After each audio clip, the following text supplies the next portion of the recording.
మీ బంగారం తాకట్టులో ఉందా? నెల నెల వడ్డీ కట్టలేకపోతున్నారా? ఆచారి గోల్డ్ 9030022345.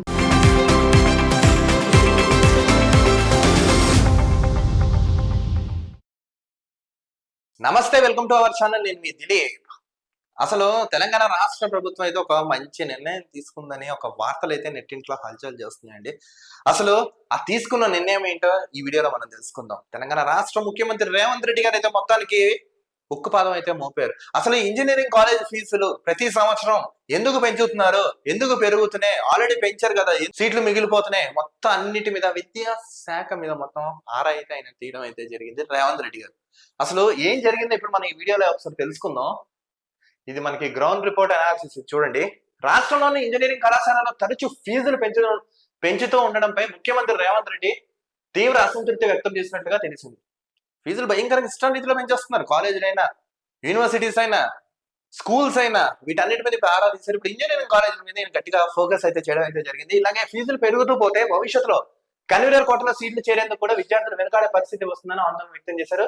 విద్యాశాఖలో ఉన్న ఉన్నతాధికారులతో నిన్న సమీక్ష సమావేశంపై ఈయన అంశం ప్రస్తావనకు అయితే తెచ్చారు. నిన్న మంత్రివర్గ విస్తరణ నిన్న సమీక్ష సమావేశం అయితే జరిగింది. ఇందులో భాగంగా మీరు ఇలా పెంచుకుంటూ పోతే కన్వీనర్ కోటలో కూడా రేపు పొద్దున అవేం దొరకవని గట్టిగా ఆరాధిస్తారు. అసలు చూడండి, రాష్ట్రంలో ఎన్ని ఇంజనీరింగ్ కళాశాలలు ఉన్నాయి, అసలు ఎన్ని నియోజకవర్గాలు ఎన్ని ఇంజనీరింగ్ కాలేజీలు ఉన్నాయి, జిల్లాలో ఎన్ని ఇంజనీరింగ్ కాలేజీలు ఉన్నాయి, వాటి వసూలు ఎలా చేస్తున్నారు, అసలు ఏ కోర్సుకి ఎంత డిమాండ్ ఉంది, ప్రతి సంవత్సరం ఏం జరుగుతుందని వాటి మీద ఇప్పటివరకైతే వాళ్ళు ఒక నివేదిక అయితే తేలేకపోయారు. కానీ అంటే ఇప్పుడు ఈ సంవత్సరం ఒక ₹1,00,000 ఉందనుకోండి, 1,10,000, నెక్స్ట్ 1,20,000, 1,30,000, 1,40,000.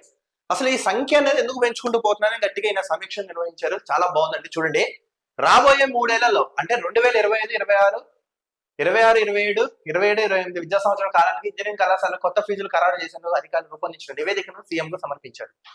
సో 2005, 6, 7 అంటే రాబోయే 3 years అసలు ఫీజ్ స్ట్రక్చర్ కానీ, ప్యాటర్న్ కానీ, అసలు ఏం జరుగుతుందో మొత్తం ఒక టైం టేబుల్ ప్రణాళిక సిద్ధం చేసి వాళ్ళైతే అక్కడికి పంపించడం అయితే జరిగింది, సీఎం కి సమర్పించారు. సో వాట్ ఏం జరుగుతున్న డేటాని అయితే ఇచ్చారు. ఇందులో భాగంగా ఈ నివేదికను పరిశీలించిన అనంతరం ఫీజుల పెంపునకు అనుసరిస్తూ ప్రామాణికత ఏమిటని అధికారులను రేవంత్ రెడ్డి ప్రశ్నించినట్లుగా సమాచారం. సరే, ప్యాటర్న్ ఇచ్చారు, టైం టేబుల్ ఇచ్చారు, బాగా. సో దీనిపై మీ మీ అభిప్రాయం ఏంటని వ్యక్తం చేయడంతో ప్రతిసారి ఫీజులు ఎందుకు పెంచుతున్నారు, కళాశాలలు అందిస్తున్న విద్యా నాణ్యత ఏ స్థాయిలో ఉంది, యాజమాన్యాలు నిబంధనలు పాటిస్తున్నాయా లేదా వంటి అంశాలపైన ఆరా తీశారు. అది కరెక్ట్ క్వశ్చన్ అడిగారు. చూడండి, ఇక్కడ ప్రతిసారి ఫీజులు ఎందుకు పెంచుతున్నారని అడిగారు. డబ్బులు సరిపోకని చెప్పాలి మీకు సమాధానం. నెక్స్ట్, కళాశాలలు అందిస్తున్న విద్యా నాణ్యత ఏ స్థాయిలో ఉంది, క్వాలిటీ ఆఫ్ ఎడ్యుకేషన్ మీరు స్కూల్స్ లో ఏ విధంగా ఇస్తున్నారని గట్టిగా ప్రశ్నించారు.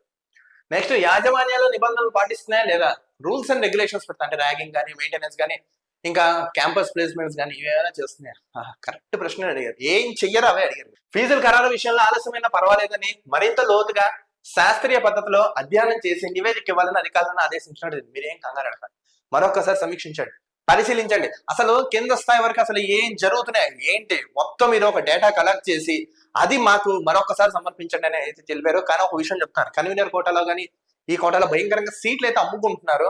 ఏంటి 1,00,000, 2,00,000, 2.5 లక్షలకి విద్యా వైద్యం పేరు మీద దోపిడీ భయంకరంగా జరుగుతుందని రాష్ట్రంలో. ఆల్రెడీ మీరు కసరత్తు చేశారు కాబట్టి దీన్ని పూర్తిగా కంప్లీట్ అయితే ఇప్పటికైనా చేసేయండి.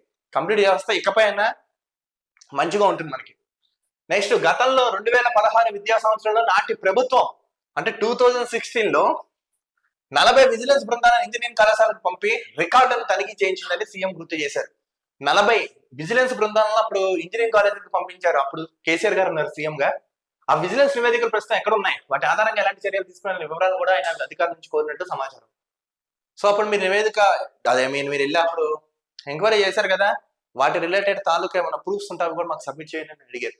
ఈ చర్చ సందర్భంగా ప్రైవేట్ పాఠశాల ఫీజు నియంత్రణ అంశాన్ని అధికారులు ప్రస్తావించగా ఇంజనీరింగ్ విద్యా తరహాలోనే పాఠశాల ఫీజు నియంత్రణ కూడా ఒక సమగ్రమైన చట్టం తీసుకొద్దామని దీనిపై కూడా క్షుణ్ణంగా అధ్యయనం చేయాలని సీఎం సూచించినట్టు తెలిపారు. సో మొత్తానికి ఏంటంటే అసలు రాష్ట్రంలో ఏమవుతున్నాం, ఏం జరుగుతున్నాం, దోపిడీ ఏ విధంగా చేస్తున్నాం, ఫీజులు ఎంతో భయంకరంగా పెంచుతుందని మొత్తం ఆరా అయితే తీశారు. 2016లో మీరు చేసిన ఎంక్వైరీ రిపోర్ట్ ఏదైతే ఉంది ఇప్పుడు మాకు ఇమ్మని ఆయన గట్టిగా అయితే అడుగుతున్నారు రేవంత్ రెడ్డి గారు. ఇక నెల రోజుల్లో ఫీజు ఖరారు సాధ్యమైన. సో వీళ్ళు 1 month లో మీరు ఏమైనా ఇచ్చేయగలరా, అసలు ఫీజు స్ట్రక్చర్ ఎంత ఉండాలి ఏంటి, అక్కడ ఏం ప్లాన్ కొన్ని 1 year మీకు పాసిబుల్ అవుతుందని అడిగారు. సో మొత్తానికి ఏంటంటే ఈ జీవో జారీ చేయాలని మోపారు.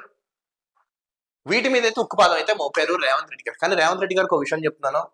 ఎలాగో ఇప్పుడు మీరు దిగారు కాబట్టి పూర్తి స్థాయిలో schools, colleges, engineering colleges, universities ఇంకా రకరకాల విద్యా పేరుతో జరుగుతున్న ఏవైతే దోపిడి ఉన్నాయో వాటి మీద ఉక్కుపాదం ఒకసారి మోపండి. ఏం జరుగుతున్న అంశాన్ని తెర మీద తేవండి. ఎవరైతే భయంకరంగా వసూలు చేస్తున్న వారిపై చట్టరీత్యా యాక్షన్ తీసుకోండి అని పబ్లిక్ సైతం అయితే డిమాండ్ చేస్తున్నారు. ఏదేమైనా చూసారు కదా ఇంజనీరింగ్ ఫీజులు ఎంత భయంకరంగా ఉన్నాయో. కొంచెం ప్రభుత్వం ఇప్పటికైనా అప్రమత్తమై వీటిపై ఒక క్లారిటీ ఇవ్వాల్సిందిగా ప్రజలు సైతం అయితే డిమాండ్ చేస్తున్నారు. ఆడియన్స్ అండ్ గైస్, ఇప్పుడు రేవంత్ రెడ్డి గారు తీసుకున్న నిర్ణయం ఎలా అనిపించింది? మీ విలువైన అమూల్యమైన అభిప్రాయాన్ని కామెంట్స్ రూపంలో తెలపండి. మరో టాపిక్ తో కలుద్దాం. నేను మీ దిలీప్, చూస్తుండవచ్చు.